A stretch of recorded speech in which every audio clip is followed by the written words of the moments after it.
I am Anmar Goodridge-Boyce, a multimedia journalist here at the Nation newspaper. I recently returned from covering the aftermath of Hurricane Dorian in the Bahamas.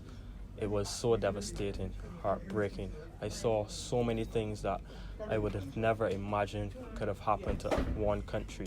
The first thing I saw was commercial and private jets at the Grand Bahama International Airport just cut in half.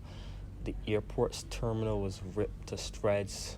I saw so much debris just scattered across the island, and it was all brown. When I arrived at the airport trying to get a flight to Grand Bahama, the lady told me that she cannot guarantee me a round trip. She said, "Sir, I can only give you a one-way."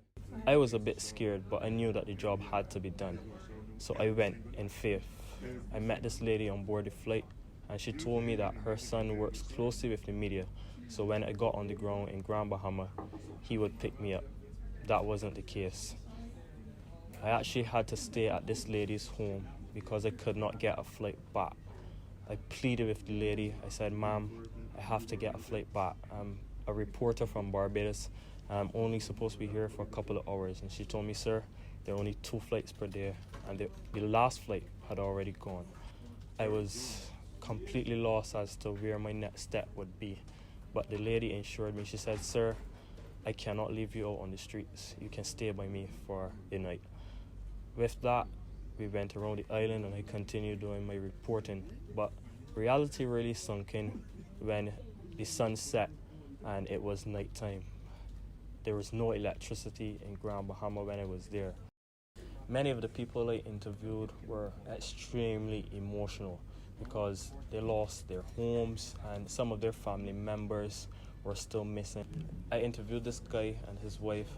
They actually owned a restaurant doing conch shells. This was their business, and it was destroyed 4 years ago during Hurricane Matthew, and this time around Hurricane Dorian wreaked havoc again. So many thousands of dollars they've lost in trying to reconstruct after Matthew, and now Hurricane Dorian has ripped them apart. I managed to file my stories from the back of a friend's garage. That was the only way I was able to get back my footage here. Given the destruction that I saw firsthand, it was extremely pleasing to see the relief efforts that people from the region, Barbados included, were doing to ensure that these people have basic necessities, because it is needed now more than ever.